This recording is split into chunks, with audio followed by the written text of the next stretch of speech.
نماز آگے والی صف پڑھ رہی ہوگی، پیچھے والی بھی پڑھ رہی ہوگی، لیکن جب یہ لوگ پہلی رکعت امام کے ساتھ آگے والے پڑھ لیں گے، دونوں سجدے کر لیں گے، اب وہ پیچھے آ جائیں گے، اب امام کی دوسری رکعت شروع ہو چکی ہے، پیچھے والے آگے چلے جائیں گے اور آگے والے پیچھے آ جائیں گے، اب دوسری رکعت امام کی یہ دوسری صف جو پیچھے کھڑی تھی یہ پڑھے گی۔ ایک طریقہ تو یہ ہے۔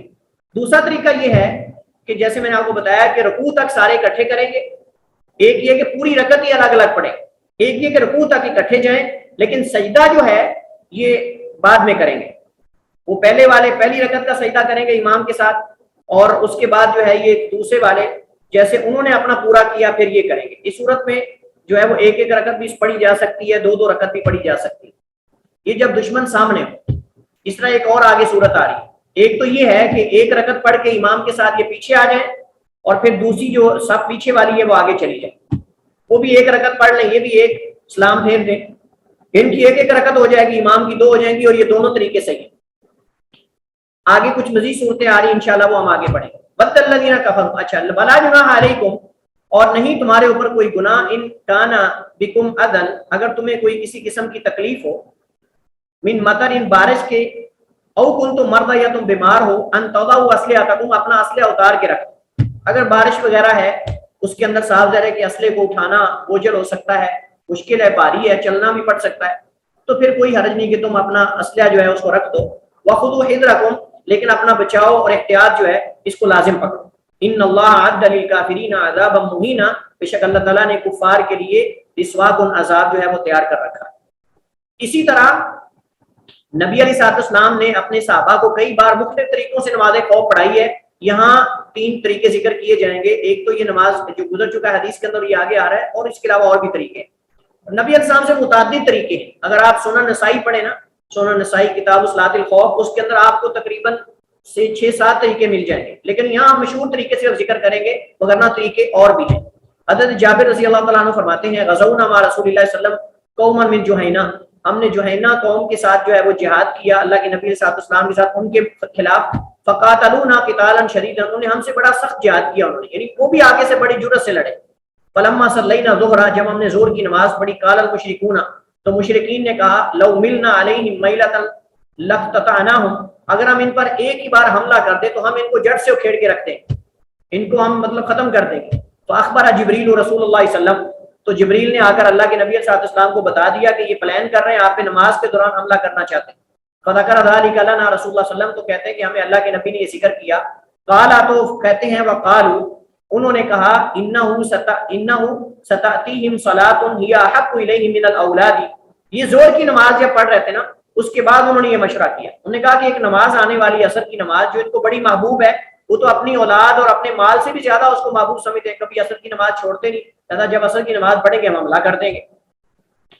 تو وہ آپ آپس میں باتیں کر رہے ہیں، ستاتیہم صلاۃ، ان کے پاس ایک ایسی نماز آنے والی ہے، یا احب الیہم من الاولاد، یہ اولاد سے بھی زیادہ ان کو محبوب ہے۔ فلما حضرت العصر، جب عصر کی نماز کا وقت ہوا، جبریل بتا چکے تھے کہ وہ ایسا ایسا پلان کر رہے ہیں، لہذا آپ نے ایسے ایسے نماز پڑھنی۔ قال، تو حضرت جابر فرماتے ہیں، صفنا صفین، اللہ کے نبی نے ہمیں دو صفیں بنائی ہماری، والمشرکون بیننا وبین القبلہ، دشمن ہمارے اور قبلے کے درمیان تھا، یعنی سامنے تھا، دشمن ہمارے اور قبلے کے درمیان یعنی سامنے تھا۔ تو اس صورت میں آپ نے دو صفیں بنائی، آگے اس کی وضاحت آ رہی ہے، آگے اس کی وضاحت آ رہی ہے۔ امام احمد بن حنبل رحمہ اللہ تعالیٰ فرماتے ہیں، نماز خوف کے متعلق 6 یا 7 احادیث ثابت ہیں، ان میں سے جس طریقے پر بھی صلاۃ الخوف ادا کر لی جائے جائز ہے۔ اب آپ کے ذہن میں سوال اٹھتا ہوگا کہ اتنے مختلف احادیث کیوں ہیں؟ اس کی وجہ یہ کہ اللہ کے نبی نے جس غزوے میں جس طرح دشمن کی حالت تھی اس کے مطابق آپ نے نماز پڑھی۔ اگر زیادہ خوف تھا دشمن کے حملے کا تو آپ نے ایک ایک رکعت پڑھائی ہے، اور آپ کی 2 تھی اور مقتدیوں کی ایک ایک تھی۔ اگر کم خوف تھا تو آپ نے 2 رکعت پڑھائی ہے۔ پھر دشمن مخالف سمت تھا یا قبلے کی جانب تھا، اگر قبلے کی جانب تھا تو اس کا طریقہ اور ہے، اگر پیچھے تھا دشمن تو اس کا طریقہ اور ہے۔ تو یہ دشمن کی نقل و حرکت اور دشمن کی جو خطرہ ہے، خوف، اس کی کیفیت کے مطابق آپ نے نمازیں مختلف موقع پہ مختلف انداز میں پڑھی۔ اللہ کے نبی کے اتنے زیادہ غزوے ہیں، اتنی زیادہ دفعہ آپ نے جہاد کیا، تو آپ نے دشمن کے خوف کے حالت کے مطابق نماز پڑھی ہے۔ کبھی دشمن سامنے ہوتا تھا، کبھی پیچھے ہوتا تھا، کبھی دائیں کبھی بائیں، کبھی زیادہ خوف اس کے حملے کا ہوتا تھا، کبھی بہت دور ہوتا تھا، کبھی قریب ہوتا تھا۔ تو اس حساب سے مختلف طریقے حدیث میں ملتے ہیں، لہٰذا کوئی تعارض نہیں ہے۔ ان میں سے جو بھی طریقہ مناسب اختیار کر لیا جائے ضرورت کے وقت انشاءاللہ اس پہ عمل ہو سکتا ہے۔ علامہ ابن القیم رحمہ اللہ تعالیٰ فرماتے ہیں نماز خوف کی اصل میں 6 طریقے اور بعض طریقے دوسروں سے زیادہ بلیغ ہیں۔ انہوں نے قصے میں راویوں کے اختلاف کو دیکھا تو اسے نبی کریم علیہ السلام سے ایک مستقل طریقہ بنا دیا۔ اگر راوی نے ایک ہی واقعے کو مختلف طریقوں سے بیان کیا، یعنی جیسے اس کو سمجھ آئی، تو انہوں نے اس کو 2 طریقے بنا لیا، حالانکہ راوی کو ہو سکتا ہے کہ مطلب سمجھنے میں غلط فہمی ہوئی ہو یا اس نے طریقہ دوسرے سے تھوڑا ہٹ کے بیان کیا، تو انہوں نے اس کو 2 طریقے بنا لیے۔ اس طرح کر کے طریقے زیادہ بن جاتے ہیں، مگر نہ اصل بہت کم طریقے ہیں۔ حافظ ابن حجر رحمہ اللہ تعالیٰ فرماتے ہیں اور معتبر بھی یہی ہے، صلاۃ الخوف کا طریقہ شدید خوف اور دشمن کی جگہ مختلف ہونے کے صورت میں مختلف ہوگا۔ آیا دشمن قبلے کی جانب ہے یا نہیں؟ امام کو چاہیے کہ وہ حالت کی مناسبت اور مصلحت کو مد نظر رکھتے ہوئے جو طریقہ مناسب ہو اسے اختیار کرے، اور مصلحت یہ ہے کہ نماز کے لیے احتیاط اور دشمن سے بچاؤ اور مکمل حفاظت ہو، حتیٰ کہ دشمن مسلمانوں پہ نماز کی حالت میں اچانک حملہ نہ کرتے ہیں۔ خطابی رحمہ اللہ تعالیٰ کہتے ہیں نماز کے کئی ایک طریقے ہیں، نماز کی کئی اقسام ہیں۔ نبی کریم علیہ السلام نے مختلف ایام میں مختلف طریقوں اور شکلوں میں نماز خوف ادا کی ہے۔ ان سب طریقوں میں انہوں نے وہ طریقہ اختیار کیا جو نماز کے لیے زیادہ مناسب اور احوط احتیاط والا تھا اور دشمن سے بچاؤ میں زیادہ بہتر تھا۔ اب ہم چلتے ہیں نماز کے طریقوں کی جانب۔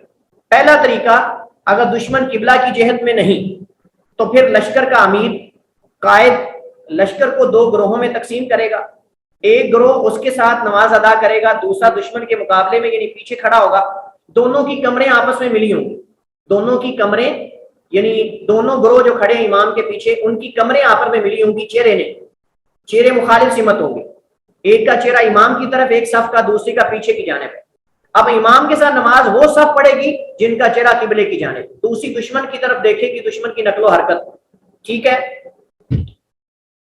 تاکہ مسلمانوں پہ حملہ نہ کریں۔ چنانچہ پہلے گروہ کو 1 رکعت پڑھائے امام، جب دوسری رکعت کے لیے اٹھے تو وہ خود نماز مکمل کر لیں، یعنی 1 رکعت اپنی پڑھ لیں، امام قیام لمبا کر دے اور وہ اپنی دوسری رکعت پڑھ کے واپس چلے جائیں۔ اس طرح دوسرے آ جائیں اور وہ امام کے ساتھ 1 پڑھ کے امام تشہد میں بیٹھا رہے گا زیادہ دیر، اور وہ 1 رکعت اپنی پڑھ کے امام کے ساتھ سلام پھیرتے۔ ایک طریقہ یہ۔ دوسرا یہ 1 رکعت پڑھیں گے تو پھر کیا ہے کہ وہ 1 رکعت امام کے ساتھ پڑھ کر واپس چلے جائیں گے اور امام دوسری رکعت کے قیام میں لمبا تھوڑا کرے گا قیام اور کھڑا رہے گا، حتیٰ کہ پچھلی صف والے آگے آ جائیں اور وہ امام کے ساتھ 1 رکعت پڑھ کے وہ سلام پھیرتے، پہلے والے سلام پھیر کے چلے گئے۔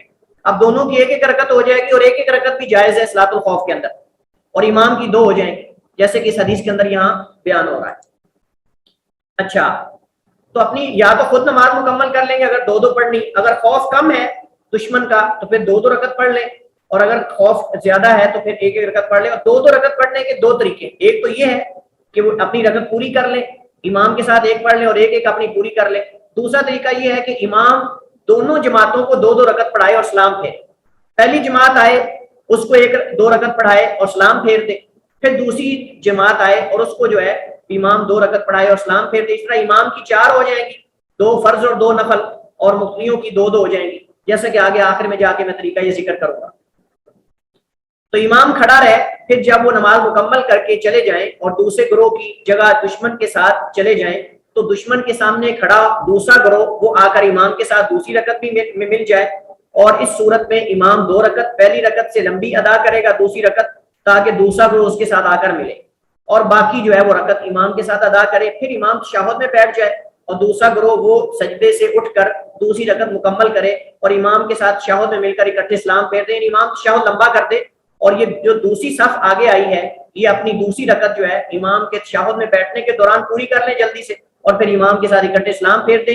دوسرے تو اپنی رکعت پوری کر کے جا چکے ہیں، اب یہ رہتا ہے دوسرا گروہ تو امام کے ساتھ 1 رکعت آخری پڑھ کے جو امام کی دوسری ہے، اور یہ دوسری اپنی پوری کر لیں گے، اور پھر امام کے ساتھ اکٹھا یہ صف جو آگے والی ہے اسلام پھیر دے گی۔ اس طرح کر کے جو ہے وہ پورا یہ صورت اور طریقہ قرآن کریم میں جو ہم نے ابھی آیت پڑھی ہے نا اس میں بیان ہوا۔ ایک اور طریقہ وان صالح ابن خوات امن شہید رسول اللہ صلی اللہ علیہ وسلم یوم ذات الرقاع، یہ ذات الرقاع والی جنگ میں حضرت صالح بن خوات جو ہے وہ حاضر تھے۔ کہتے ہیں صلی صلاۃ الخوف، اللہ کے نبی نے نماز خوف پڑھائی، انہوں نے کہا ان طائفتن صفت معه، ایک گروہ نے آپ کے ساتھ صف بندی کی، وطائفتن وجاہ العدو، اور ایک گروہ نے دشمن کی جانب، فصلی باللتی معه رکعتن، اللہ کے نبی نے جو آپ کے متصل صف کھڑی تھی آپ کی طرف اس کو 1 رکعت پڑھائی،